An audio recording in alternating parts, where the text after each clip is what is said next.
everyone, and welcome to Cellular Healing TV. I'm your host, Meredith Dykstra, and this is episode number 170. We have our resident cellular healing specialist, Dr. Dan Pompa, on the line, of course, and today we welcome a very special guest, Jeff, one of Dr. Pompa's clients, who is going to be sharing with us today his really amazing story and testimonial of how he has been on this healing journey. Dr. Pompa's been walking him through it, and he has a lot to offer, a lot to share, and a lot of hope to bring to all of you who are out there and who are seeking that. So before we get started, let me share a little bit about what Jeff kind of wrote with his story when I asked him just to share a little bit about himself. So before we get started, this is from Jeff.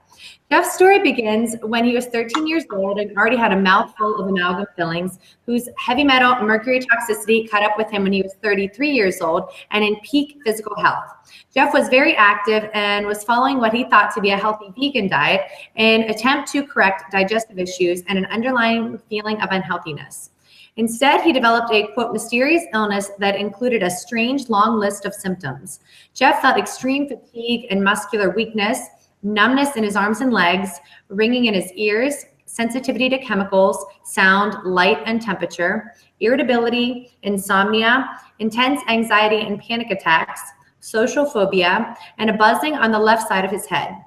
The final stressor that brought Jeff to his tipping point occurred after he donated blood and was completely unable to recover. Jeff visited the emergency room multiple times, where each time he was told he had anxiety and was prescribed psychotropic drugs. The medications did not alleviate Jeff's symptoms, which only seemed to worsen and began to negatively affect his relationships and work life. Jeff was also no longer able to train or even walk around a local park without feeling an onslaught of symptoms. During the toughest times, Jeff felt like he could no longer live in his current physical state. All he could do was pray and ask God to help him figure out what was wrong. While desperately looking for answers, Jeff stumbled upon a YouTube video that stood out, Dr. Pompa's personal story. All of the symptoms Dr. Pompa described matched Jeff's. He finally found an answer. The root of all his problems was in his mouth, particularly the unsafe partial removal of an amalgam filling that had a crown placed over it, in addition to 13 other mercury fillings. Jeff knew what he had to do. Contact Dr. Pompa and Dr. Greco, who's our dentist here in Pittsburgh, to properly detox and remove the fillings. Jeff is currently 1.5 years into his detox and is following Dr. Pompa's cellular healing diet, which dramatically improved his health.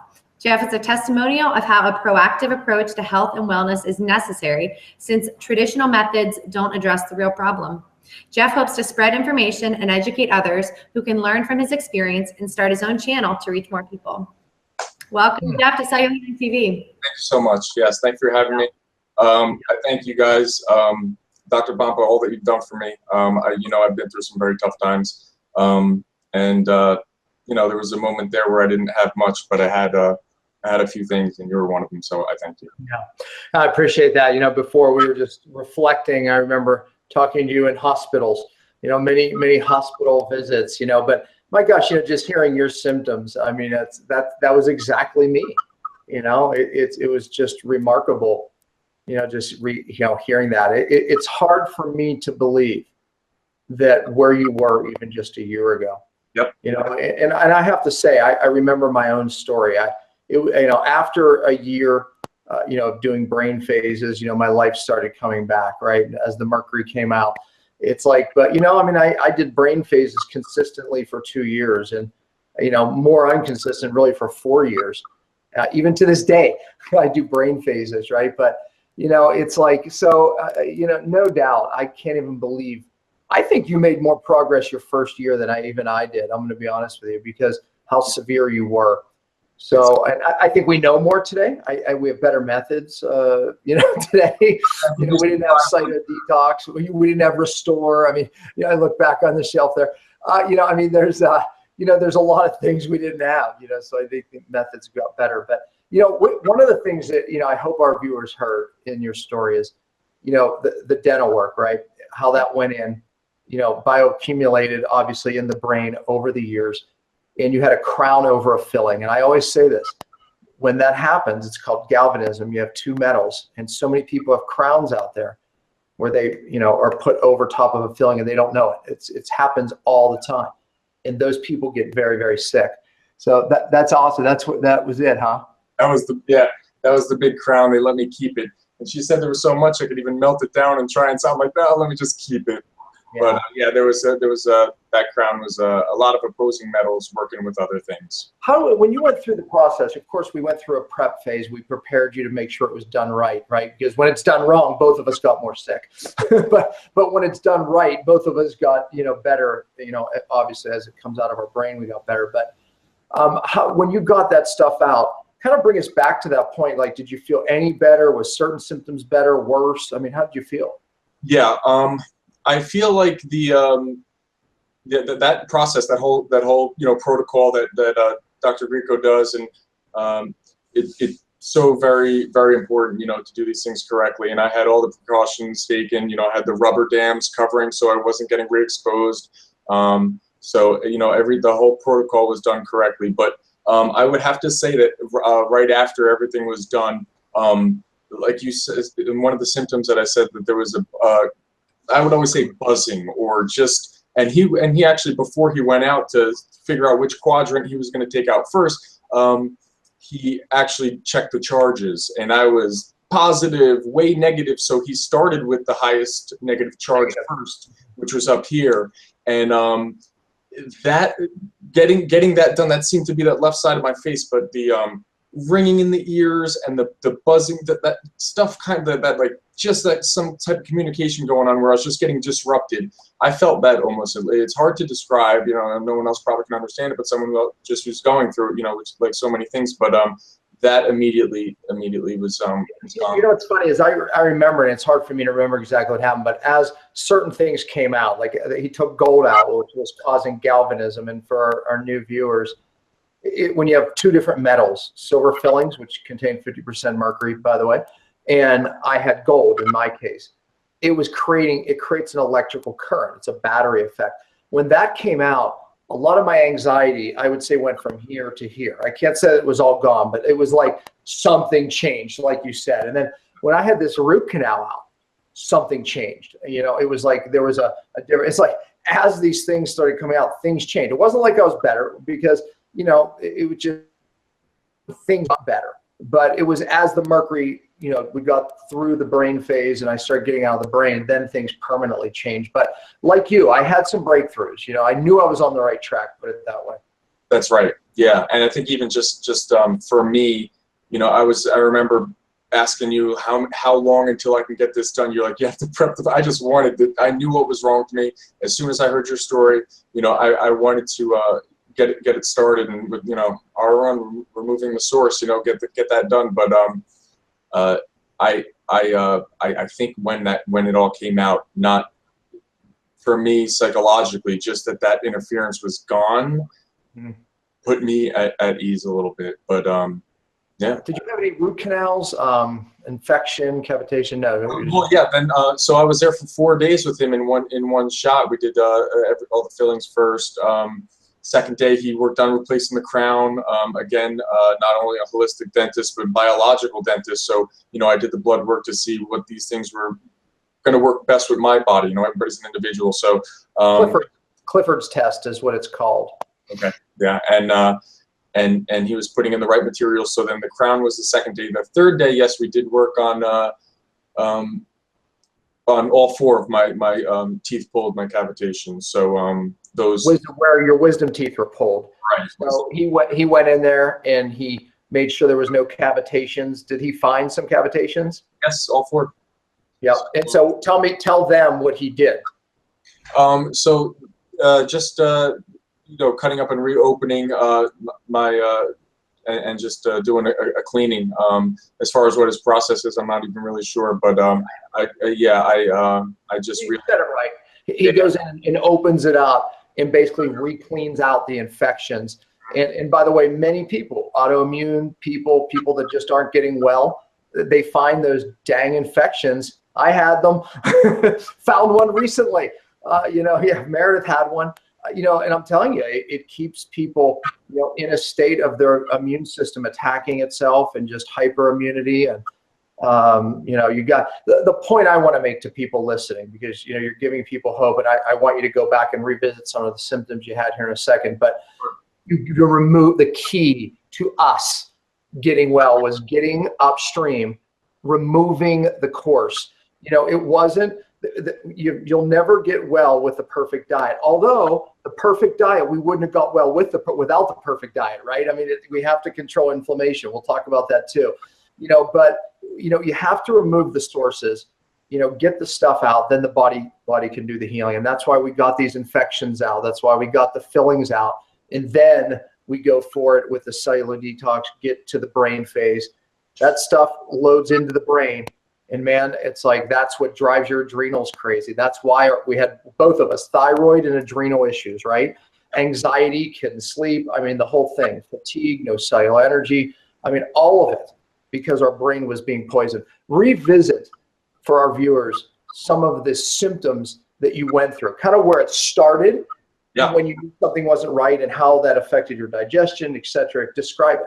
Yeah, sure. So I've had those in for quite a long time, 20 years. You know, I was at least 13 because, you know, I remember being in middle school and my friend coming to, you know, before we went in, everybody meeting outside, and he was upset because the day before he just got braces on, and he said, he's so upset, he opened up his mouth. I got a mouthful of metal, and here I was it had to be under, you know, at least 8th grade. So, you know, 13, 14. And I said, you know, don't worry, don't feel so bad. I have a mouthful of metal too. And I opened up, and I had already had, you know, a tremendous amount of fillings in. So this is talking 20 years. You know, I was just, you know, grew up with someone working for a hostess across the street, bringing me all, you know, I was just very sugar addicted as a kid, always having those snacks, Rice Krispie treats, Twinkies, everything in the pantry. So, yeah, that's what started it all. But, you know, in my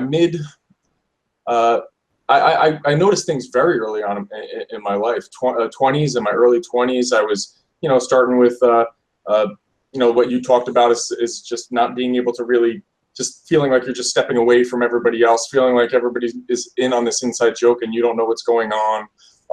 Really having a hard time just looking people in the eye and always feeling like everybody's looking at me and watching me. Stop right there. That's a symptom that is known as mercurialism.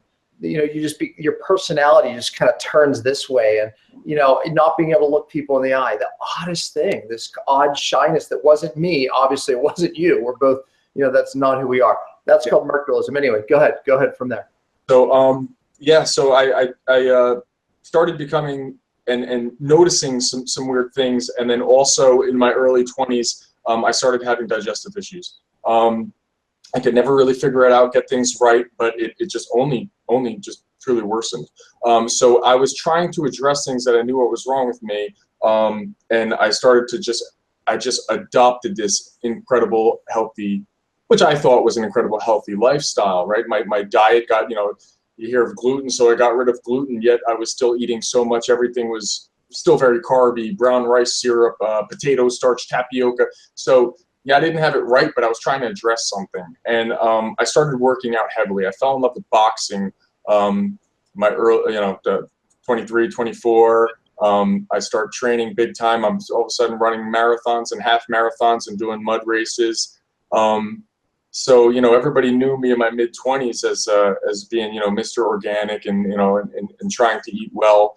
But really everything just kept going for me. Everything just kept getting worse. You know, in relationships, I just knew, it's a crazy thing when you know something's good, when you're good inside, and you have something stopping you. I was unable to, when things would get tough, I wouldn't want to like talk about situations. I was always wanting to be by myself. My mom would always say, "You think too much." She would always tell me, "No man is an island," because I always just wanted to be by myself, be alone, and I didn't ever want to. And I was like, I used to be a people person. What's going on with me? Yeah. So when did the anxiety start? Your digestion kind of went. When did the anxiety and the sleep problems and fatigue start? Those picked up around my mid to late 20s, where the anxiety was coming in. All of a sudden, when I was working out extremely hard, and that's also part of being toxic, right? So wouldn't just go to the gym and work out. I would go in. I wouldn't talk to anybody. I didn't want to headphones in, just being very, disgruntled all the time. And I would just go into the gym, and I would, my gym my brother would work. I went to 3 gyms at the time. I would train in boxing. I would go to another gym to lift, and then always run. But I would start with this 20-minute sauna. Then I'd hit the weights and work out. Then I'd run 10 miles on the treadmill. Then I'd go into the back room and hit the punching bag for 12 rounds. Like, I just worked out extremely hard, and that's why that stress that it caused on my body, I believe, that's what really started me to get what's funny about that is you're right, because the physical stress of working out becomes a stress you don't adapt to. I was cycling at the time, right? And I always say it's a perfect storm. We have chemical stress that was accumulating in your brain from the time you were 13, probably from the time you were in your mother's womb. You got her, lead, etc. The fillings, other toxins accumulate. And now, you bring in this exercise component, right? Which you're now not adapting to the stress. Right. And instead of backing off, you go harder because you want results. And then we add just one more stressor, and the bottom falls out. So kind of talk about that. Like, when did the bottom finally fall out? Because like like me, I couldn't work out anymore. All of a sudden it was like these things happen. Talk about that. I would absolutely love to get to that. It was coming into the spring of 2015. And I started, like, when I'd work out and do extreme, like your Spartan race, right? The ultimate, where it's 14 miles up and down a mountain, take me 7 hours and 15 minutes. It took my friend 10 hours and 45 minutes. I was waiting for him. So I was doing things. I ran another marathon, and after these incredibly long, strenuous things for my body, I was getting tingling in the arm, weirdness, like my body was almost going through a very high anxiety, just a weird sensation going on. I think maybe I'm just hungry, I'm just trying to eat, and just an onslaught of symptoms going on.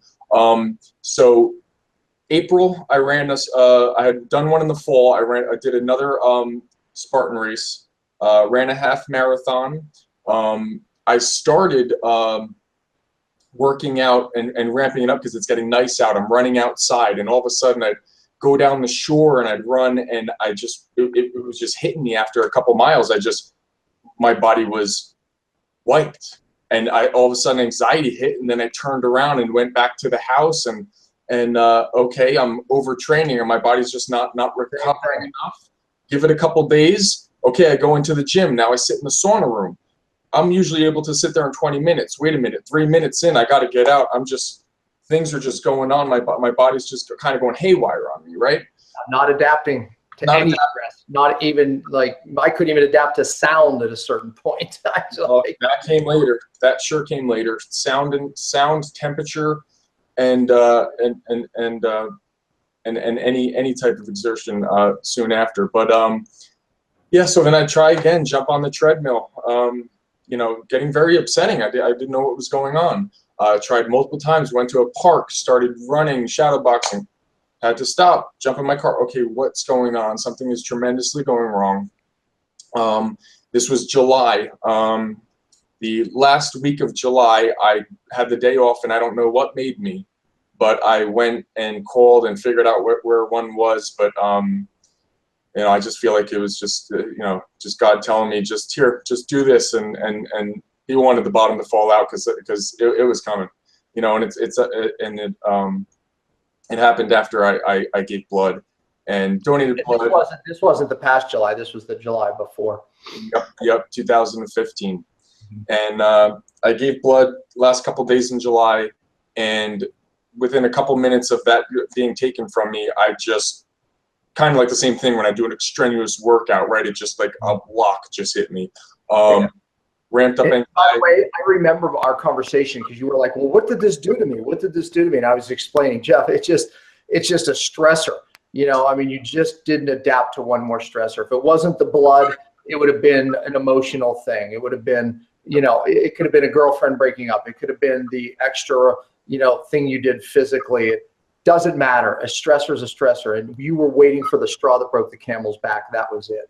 Yeah, it's funny you said that too, because you say it's a perfect storm. It's chemical, emotional, and physical. And actually, a girlfriend that we were on and off for the longest time, for 8 years. She actually just came back into my life again after 3 years, and we were trying to make everything new and starting fresh, and yet still same things were happening. I started getting, long story short, I started getting that emotional stress again from that relationship, and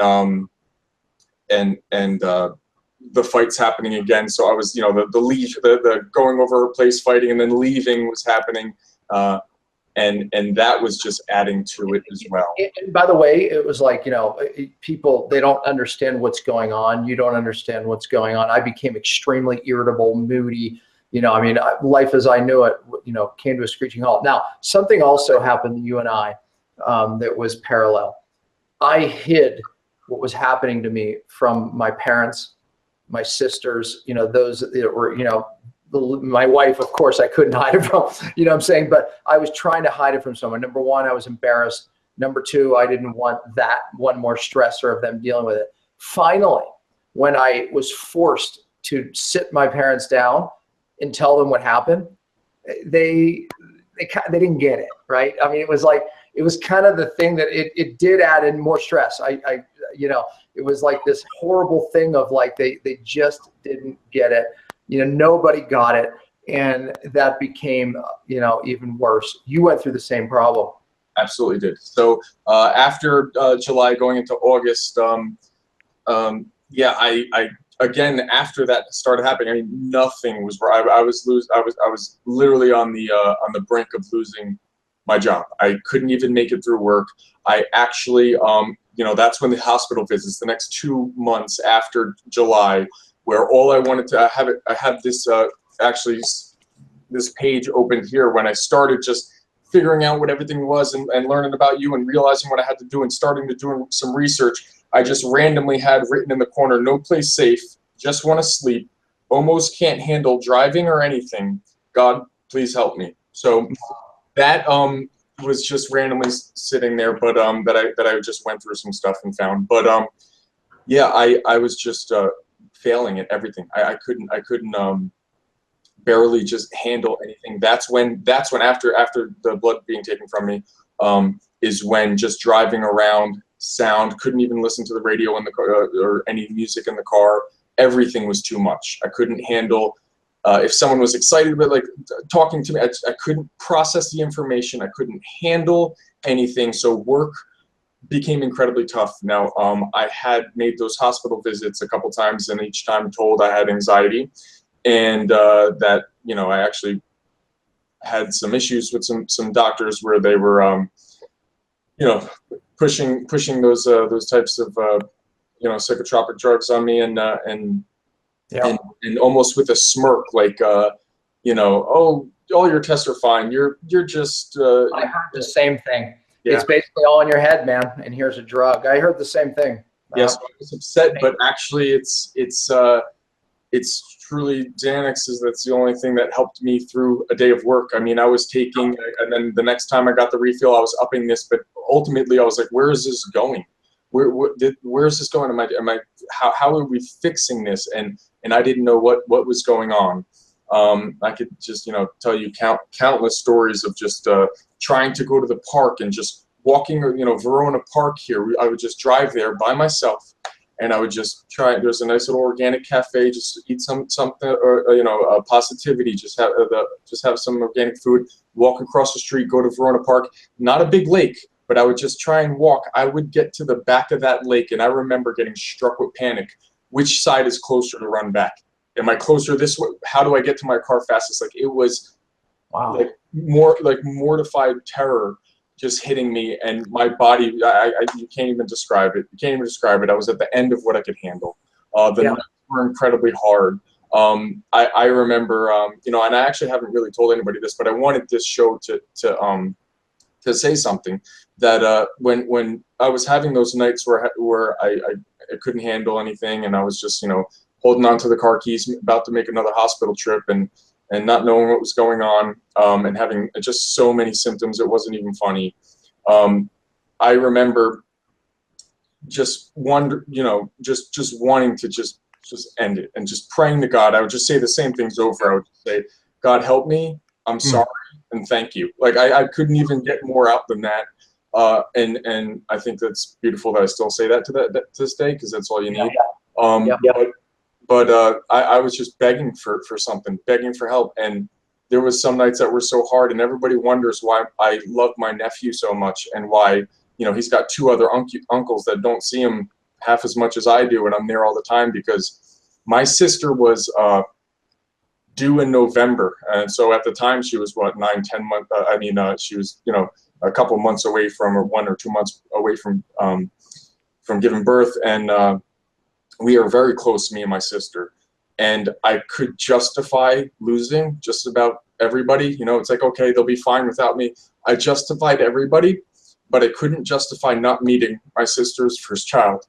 So I had to hold on, and I didn't know what I was hanging on to. But I was going to a church with my hood up in the back, just crying, just bawling, crying, just begging for help, begging for help. And I stumbled across, I was looking up anxiety relief. You know, some woman constantly had these videos up, and she was all on the, you know, suggested videos all on the one side, and then yours was just popped up in the middle of all that. Like, why would that be there? And sure enough, I just watched your video, and as soon as I saw you explain what was happening, I think I just cried for the next 2 days straight, because I knew it. It's funny. Every time I brushed my teeth, every time I was looking at it, and I didn't know anything about mercury. I didn't know anything about fillings. I didn't hear any videos. I just didn't come up. Everybody, just, you know, you think you go to a dentist, they're gonna, you know, put in biologically safe things in your mouth, but I knew it. I just knew that was it. I knew that, and I just didn't know how to. But I was like, yeah, that was it. Yeah. But yeah, watching your video, and it was just from there. I called Merrily the next day, and I said, just do whatever it takes. You know, and you called me the day after that, and you guys helped me through some really tough times. You remember our first few phone conversations? Everyone ended in tears. I thank you so much for those prayers that you would say to me. You know, that God isn't punishing you. He's allowing you to go through this. And now I realize that. Now I realize that he allowed me to go through that, because you don't go through something like this and just go back to your everyday life.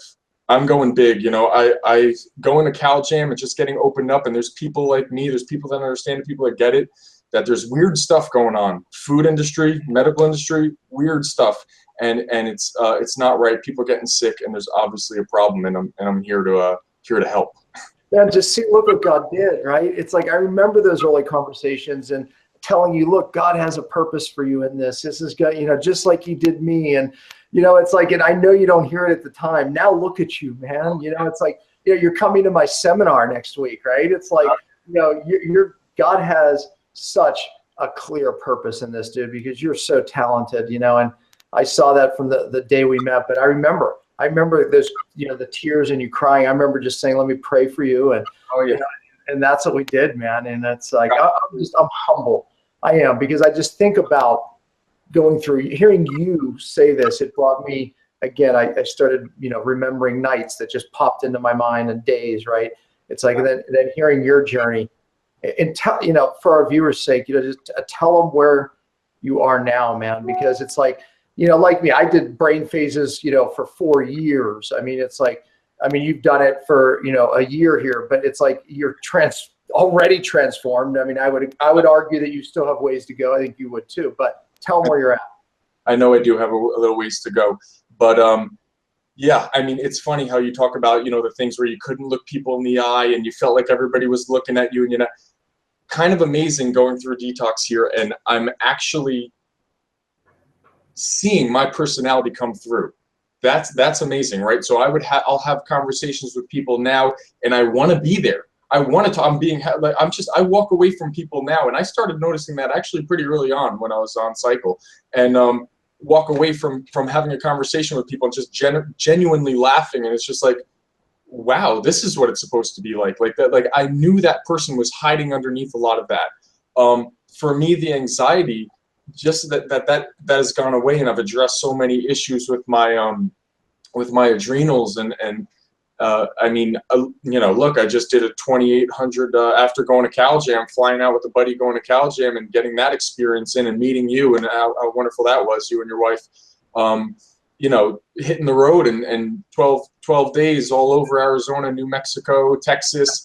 I mean, I used to love to travel. And for that year and a half that happened to me, I wasn't, we actually had something that happened, you know, I had the bottom fall out from underneath me at the end of July. I had actually something at the end of August planned with my friend. And I remember going to him and just crying. You know, we were supposed to drive all around Lake Michigan, go to Michigan and Wisconsin and drive all, you know, do a little loop and come back. And I remember, you know, like, oh, can we meet at a restaurant? Let's go. And I remember meeting him in the parking lot before we even went in and just again, I was emotionally shot. Like that's like, I cried about everything. But I just remember saying to him, listen, I can't do this, Big 8. I can't go. Like there's no way. And he's like, what's wrong? What's going on? I'm like, I just couldn't tell. At that time, I didn't even see your video yet. I didn't know what was going on with me. So I was like, I don't know. Something's wrong. But I mean, things are to answer your question, things are coming back to me. You know, I'm getting my life back. I had issues with my stomach forever. And actually the last 3 years, and have you ever heard of this, Dr. Pompa? I actually, in my 30s, kind of felt like the bottom was going to fall out from underneath me, kind of like it was coming like at the end of July, but I bounced back and it didn't happen. And then I was fine.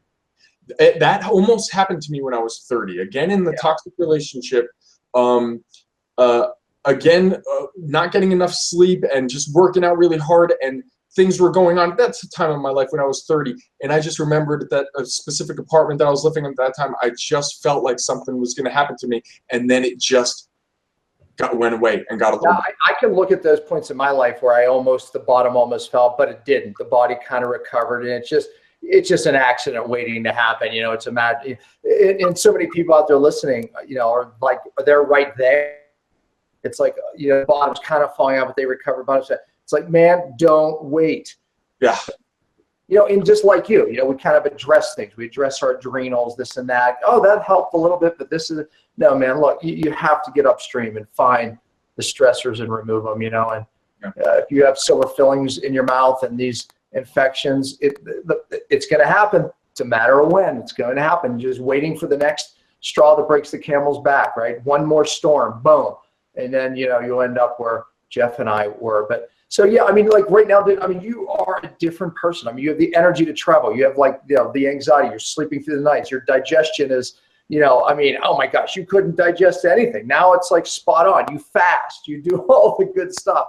You know, I mean, talk a little bit about that, because you know, you do it all, man. Everything in a multi-therapeutic approach, Meredith, he does. And Meredith, I'll let you ask him some questions as well. Yeah, I had no problem jumping into you know, you called me a 3%er right from the start. I was willing to do whatever it took to get me well. Yeah, you did. I switched my diet. You know, I was vegan and I demonized fat. I demonized salt. I thought I was hitting a healthy lifestyle. I thought that's what, you know, you were telling me otherwise, and I gravitated towards that. And you know, I started immediately. What helped when I was at my worst times, when we had the first few conversations, was the sea salt. You know, the minerals and the you know, getting some of that to kind of help the adrenals. But yeah, I would have to say the fasting truly helped. I had really big issues with of course heavy metal destroying my microbiome. So the candida was a big issue. And I just knew something. I mean, the assimilation was just not happening for me. And like I said, the bottom was going to fall off for me when I was about 30. So it happened when I was 33. That last 3 years, actually, my stomach was horrible. I mean, I wasn't having solid bowel movements. I mean, everything. It was just like it was bad. It was just like dust. And like now it's I'm so much better. Like everything's regular. I mean, like I said, I've just taken towards the high fat. And you know, the other thing too, like I was starting to say, was that I thought I was eating well, and I still was actually very sugar dependent. You know, I was looking at all these organic bars and everything, 27 grams of sugar. Oh yeah, yeah. You were eating healthy sugar. You know, the organic junk food is what I call it. Yeah. and it's crazy, you know, and here I was getting bad information, just saying that it was, I had a fast metabolism, right? I couldn't make it from meal to meal. I was eating 6 to 8 times a day. That was good, right? I was just glucose spike, just now I eat at night, 9 o'clock. I go to bed, wake up in the morning. The fasting comes so easy. I'm just burning fat, cleaner. And what time's your first meal? Oh, that'll vary, but I mean, I'll vary. Yeah, absolutely. But for the most part, like I'll skip breakfast and I won't eat until like 2 or 3 in the afternoon. Yeah, that's beautiful. I like to mix it up and have fun with it and keep my body guessing.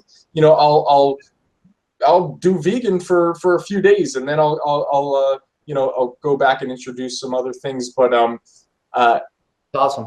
But yeah, that's diet variation, man. I taught him that. He knows that. But one week just eating once a day for 3 days and then not eating the next day, and then having a day where I just would remind the body it's not starving and eat a lot, and then yeah, and then I'll just, and actually these past few weeks I haven't I've just been cutting out the breakfast thing and just playing with it, but I'm definitely feeling it and I can't wait, and real soon I'm gonna be maybe after I come home from a little vacation from the seminar. Me and my girlfriend are going down. You might be able to meet her. But we come back the 9th. I think we're taking some more days after that to just cruise around.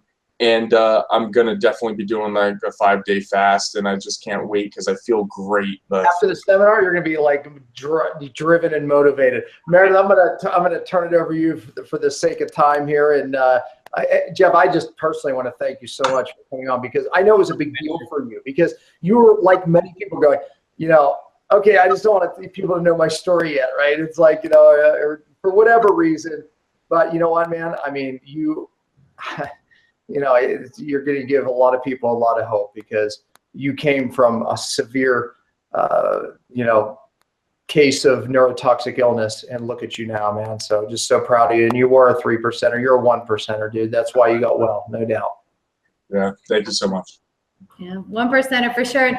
Jeff, I'm just kind of curious, before we got on the call, we kind of talked about the importance of sharing our story, but also not just sharing our story in general, but sharing our story even when we're not where we want to be.